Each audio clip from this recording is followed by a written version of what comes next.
Аузу билляхи минаш шайтанир раджим. Бисмиллахи рахманир рахим. Селям алейкум, джимат. Алейкум селям. Я наполнен чувств. Вот сегодня мы встречались с Могилевым Анатолием Владимировичем.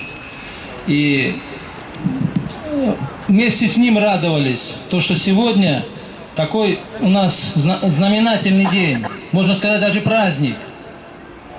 В том, что наконец-то 8 лет мы ждали этого момента.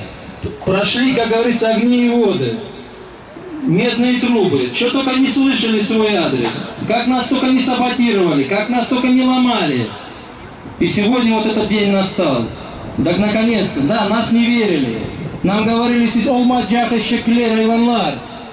И всякое, вы ни на что не способны. Вы ничто не сделаете.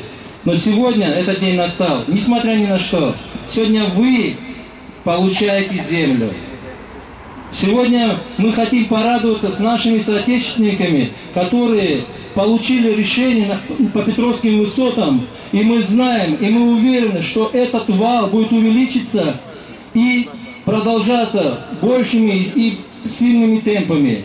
Стрелковая, мирная Птичник, мирная Дубки, генерала Васильева, Алушта, Паркинет, Малоречка, Юбилейка. Все люди получат решение. У нас есть четкие гарантии самого президента.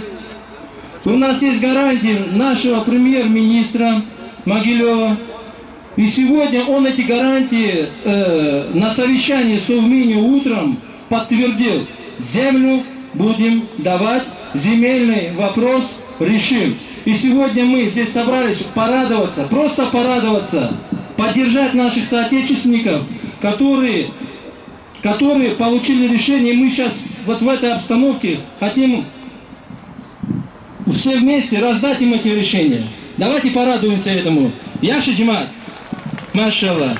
А потом мы еще дальше поговорим. Много интересного, что есть, расскажем.